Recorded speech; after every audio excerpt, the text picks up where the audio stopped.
Hello everyone, welcome guys. I am Nachiket Agarkar and today we are going to see entropy and randomness. What is randomness and what is the representation for that? Where entropy is represented by S and change in entropy is represented by delta S. S is entropy, change in entropy is represented by delta S. Now, what is entropy? What is randomness actually? If we will take ice with us and keep that ice in open atmosphere, after some time interval, that ice will melt and get converted to water.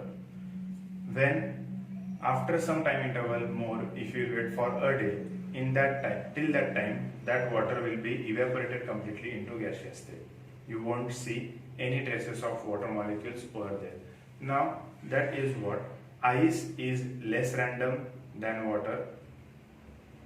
We know that any molecule has three energy levels. One is vibrational, rotational and translational energy levels. When the temperature increases, these energy levels also increases. We know that. We have seen that in internal energy when we were seeing first law of thermodynamics. In that I have already told you what is internal energy and what are the types of internal energies. Those types are like vibrational, rotational and translational energy levels. When we will look for the solids, there is only one type of motion, that is vibrational.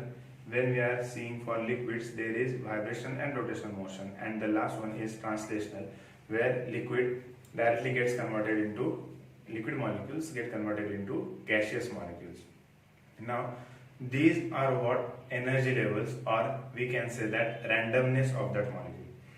Where in vibrational, when it is in solid state, it is having only vibrational energy, it is less random, the molecules are less random.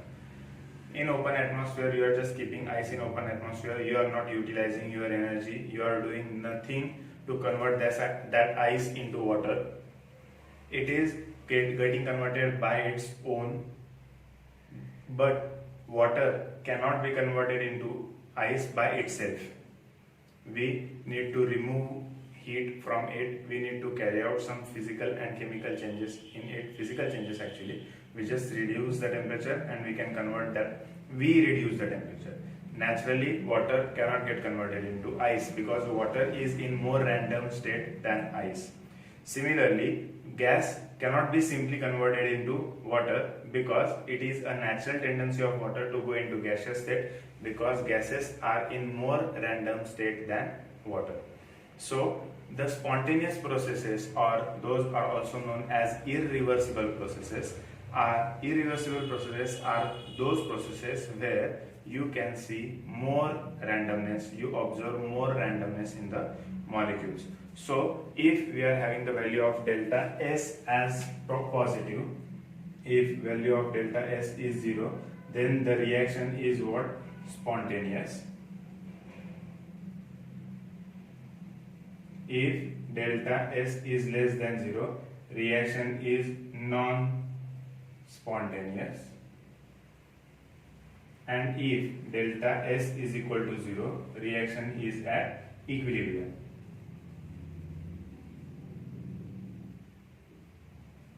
Okay, now we are familiar with the symbols which we are using. When delta S is greater than 0, it is spontaneous. Delta S is less than 0, non-spontaneous.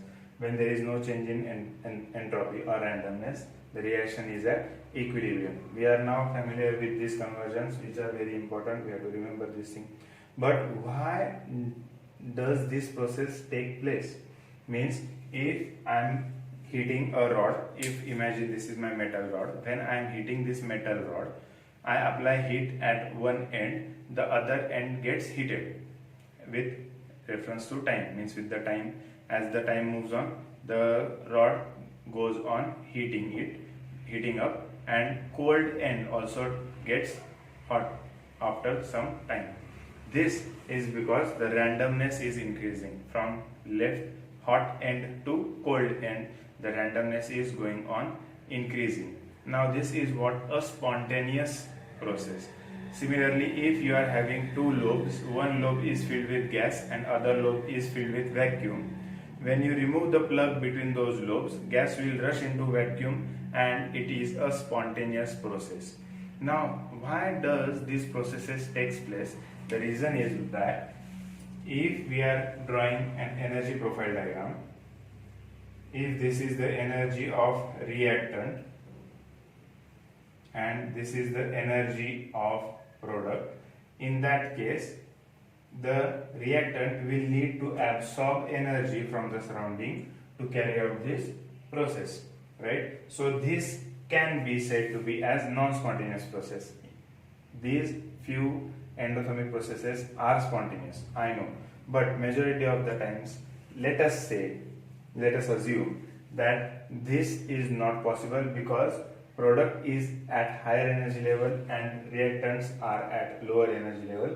This is endothermic reaction, and the other one is exothermic reaction, where energy of reactant is more than energy of product. This is the energy of reactant, this is the energy of product. As you can see, the energy of product is less than the energy of reactant. This reaction will be spontaneous, it will be exothermic process, and in this way we can say that the reaction is possible only and only when the product is at lower energy level, reactant is at higher energy level. In these conditions only the reaction can take place. This is what for exothermic reaction, but there are few exceptions in these both. Means what? If I try to dissolve KNO3, it will absorb heat from the atmosphere. That's why you will get an endothermic reaction over there. Means the reaction is utilizing the energy from the surrounding. Okay.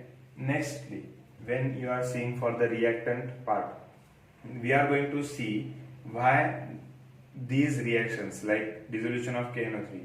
Why dissolution of KNO3 is a spontaneous process, yet it is endothermic process. What does this spontaneity decide, or what are the criteria on which we can decide whether the reaction is possible or not?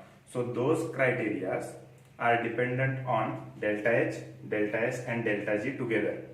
As we will move ahead, we will see that the reaction's spontaneity, whether the reaction will follow or not, is dependent on three factors: delta H, delta S and delta G. If I will focus only on delta H, I won't be able to explain the reason why the reaction is taking place. If I rely only on delta S, even that will be an incomplete information. Next point, we are going to see delta G. What is the delta G? I will explain. That is Gibbs free energy.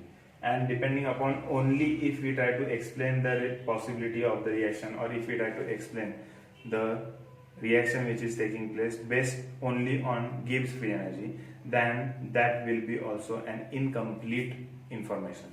So when we combine all these three, like delta H, delta S and delta G, these together overcome their drawbacks and we can accurately determine whether the reaction will be spontaneous or non-spontaneous. In this way, these are what for enthalpy, delta H, this is for entropy, and now we are going to move for Gibbs free energy. Now Gibbs free energy is, as the name suggests itself, the scientist who defined this energy is Gibbs, and free energy means what? At room temperature. Room temperature in India is about 35-32 degrees Celsius, and in other countries and in other foreign countries room temperature is 25 degrees Celsius. Now if we will compare these temperatures, there is a variation of 10 degrees Celsius which is naturally present, and that naturally available energy is considered as Gibbs free energy. Okay, that Gibbs free energy is used by any chemical reaction. For example, now if we will remove the temperature from this reaction, means if I try to dissolve KNO3 at 0 degrees Celsius in water, as reactant needs energy to go for the product side, the temperature is 0 degrees Celsius, that energy is not sufficient, so KNO3 will not dissolve in cold water. As you are bringing that water at room temperature, that room temperature supplies energy to water, and that energy is sufficient for the reactant molecules. So reactant molecules absorb heat from that water, use that energy, give you product, and the temperature of the solution decreases. Means the energy which is freely available for the reactants is utilized, and that comes under Gibbs free energy, where it is represented by delta G, and it is said that if delta G is greater than 0, reaction is non-spontaneous. If delta G is less than 0, then reaction is spontaneous, and if delta G is equal to 0, reaction is at equilibrium. So these are the values which are provided to us. Delta G is 0, then it is a non-spontaneous reaction. If delta G is less than 0, then the reaction is spontaneous, and if delta G is equal to 0, then the reaction is at equilibrium. So these are the sign conventions which we have used. We are having formula in terms of entropy, where delta S for the surrounding means entropy of the surrounding always remains constant. Okay, so delta S total is equal to delta S system plus delta S surrounding. Okay, total delta S is given by delta S system plus delta S surrounding, but we know that delta S surrounding is equal to Q reversible upon T, where Q is the heat exchange under reversible condition. Q is what? Heat exchange under reversible condition. Now when we are having Q over there, we can substitute the value of Q surrounding in this case, and we can write down over here as delta S system can be represented as only delta S. We can write delta S system is equal to only delta S, and according to Gibbs free energy, delta G is equal to delta H minus T delta S. This is the Gibbs free energy formula which is given to us. Delta G is equal to delta H minus T delta S. This is the formula given by Gibbs to us. So here we can substitute this value of Q's delta S surrounding over there. So delta S total is equal to delta S plus Q reversible upon T. So T will move over here. We will get this as T delta S total is equal to T delta S plus Q reversible. As we know that Q reversible or heat exchange during reversible reaction is equal to delta H. We know that. So on substituting that value, we will get over here delta S. Substituting that value over here, there is sign convention over here. Delta S surrounding is equal to minus Q reversible upon T. It is negative sign over there. So minus Q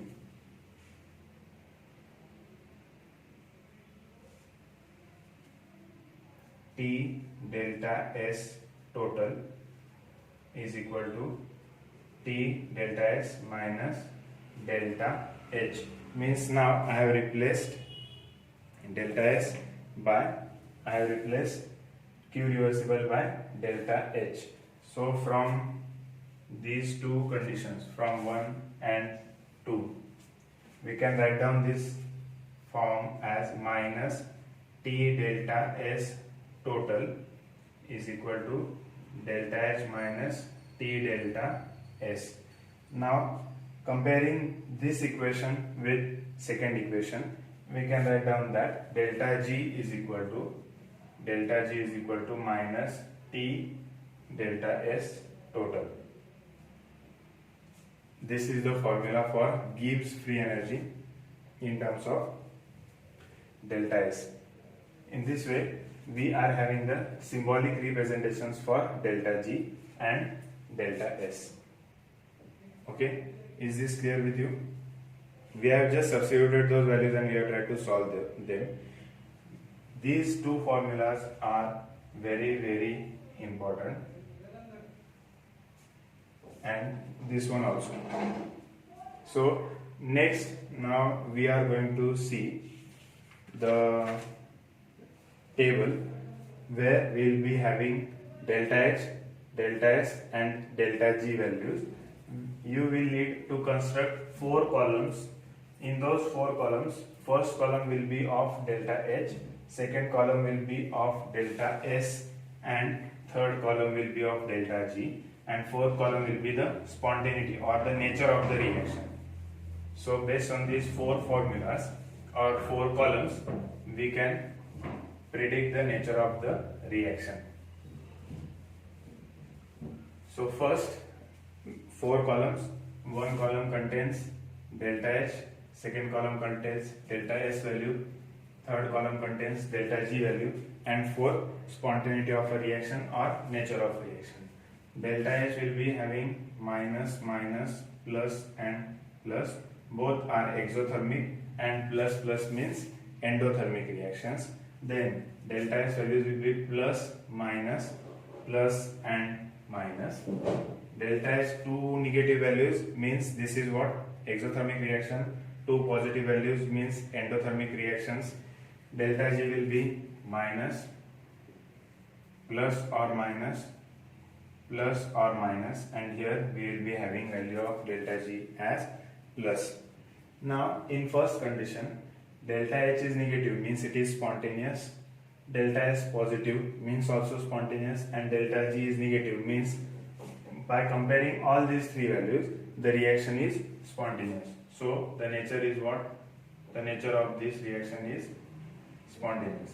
Means when we will find the values of delta H, delta S and delta G, we can determine the nature of the reaction, and that reaction is what? Spontaneous.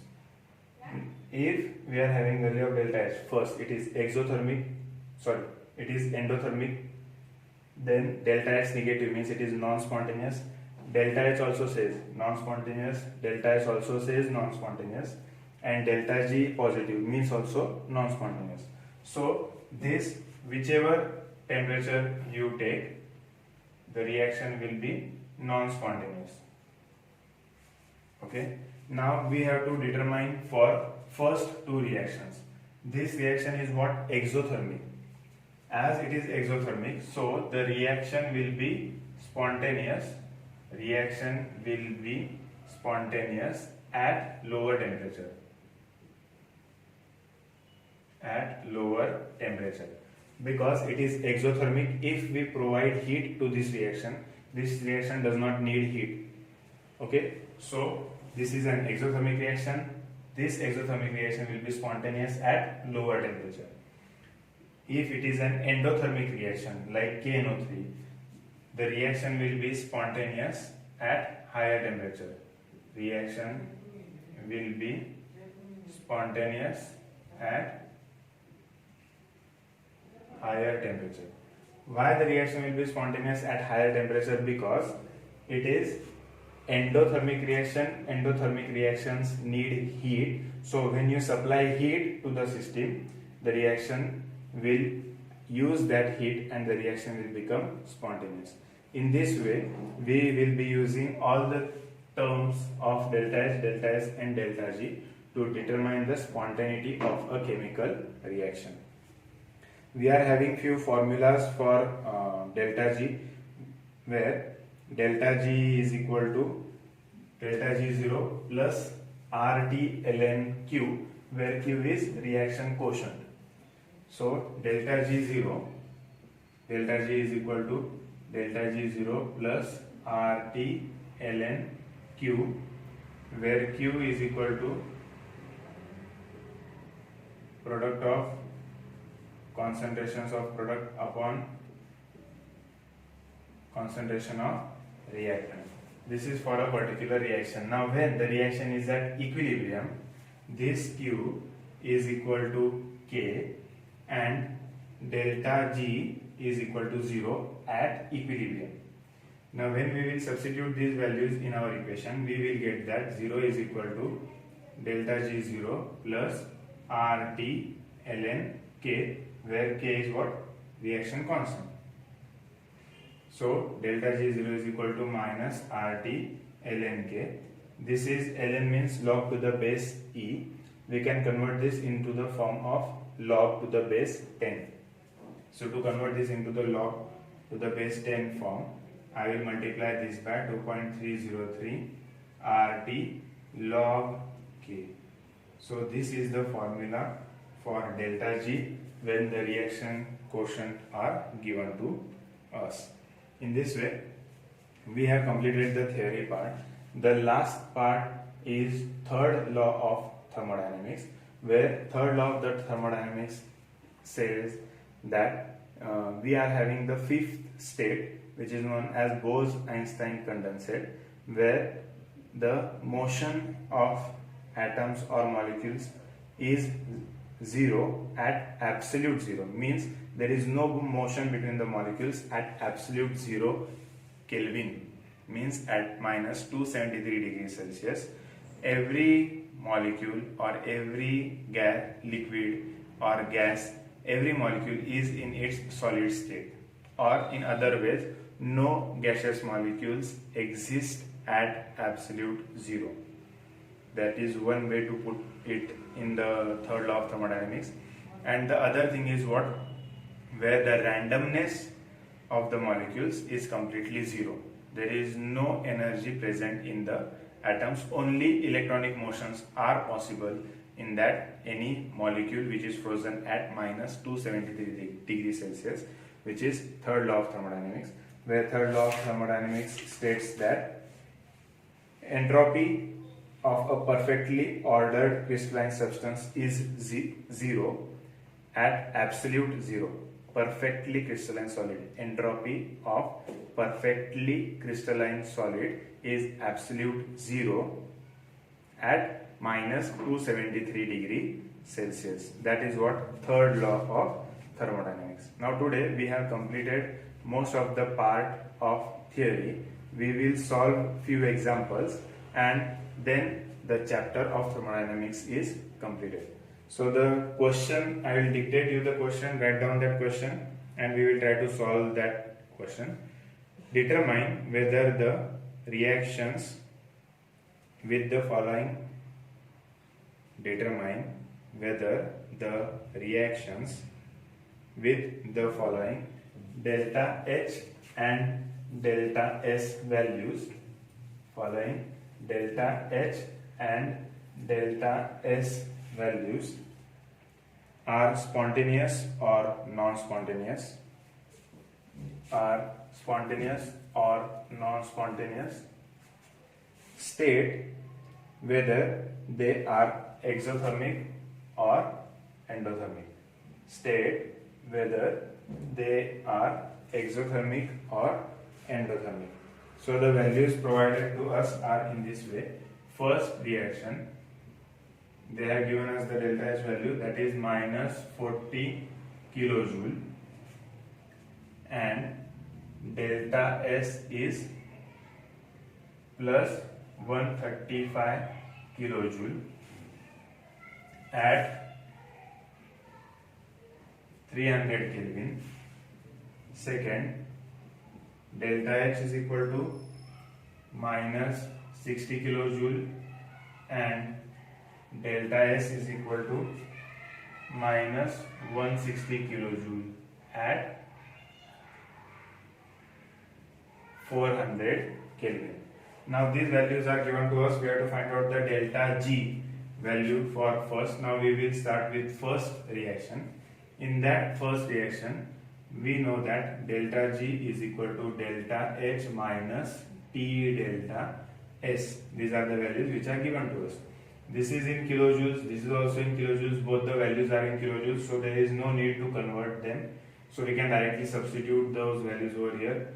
Delta H is minus 40 minus 300 plus 135.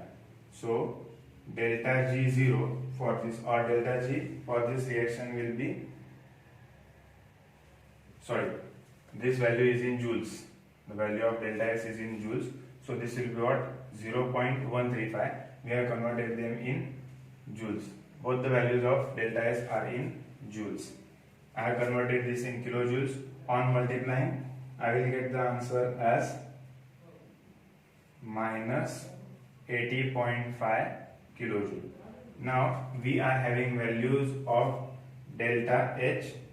Delta H is negative, delta S is positive, and delta G is negative. Means from all the three values we can say that the reaction is spontaneous and the reaction is exothermic in nature, because delta H is negative and these three values explain that the reaction is spontaneous based on the table which we have written previously. Now we can see the second part, where in second part we will be having delta H values with us. Delta H, in the same way we are going to solve again. Remember, here we are having joules, we need to convert it into kilojoules, so we will multiply this by 10 raised to minus 3. So delta G is equal to minus 60 minus 400 into 0.160. Here the sign is negative, so this will become plus. Okay, the sign from delta S will be multiplied with the negative sign which is written over here. So on solving, and when you will multiply 400 into 160, you will get the final answer as 4 kilojoule. 4 kilojoule, the value of delta G. Now we are having delta H as negative, delta S is negative, and delta G is positive. Delta S is negative. When the delta S is positive, then the reaction is spontaneous. Means from this we can say that the reaction is spontaneous. Reaction will be spontaneous at lower temperature, because delta G is negative, means it is exothermic process. So exothermic processes will be spontaneous at lower temperature, as we have written this in previous example. In this way we can solve majority of the examples. We will see one more example and then we will conclude with this chapter, and we can say that the chapter has been completed. I will dictate the example. You can write down that example. For a certain reaction,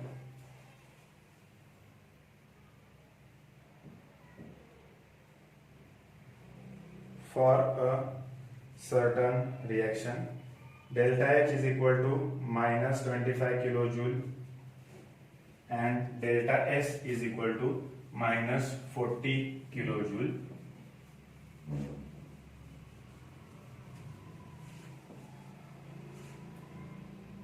At what temperature will it change from spontaneous to non-spontaneous? At which temperature the reaction will change from spontaneous to non-spontaneous? So the values which are given to us is delta H is equal to minus 25 kilojoule. Then we are having delta S is equal to minus 40 joule per Kelvin. So we can convert this as minus 0.04 kilojoule, so that the unit should be same, kilojoule per Kelvin.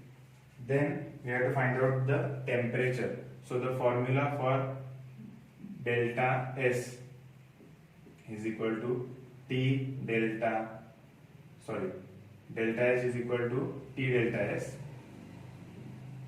Delta H is equal to T delta S. This is the formula which we have seen previously. So T is equal to delta H upon delta S. So delta H is minus 25. Delta S is minus 0.04.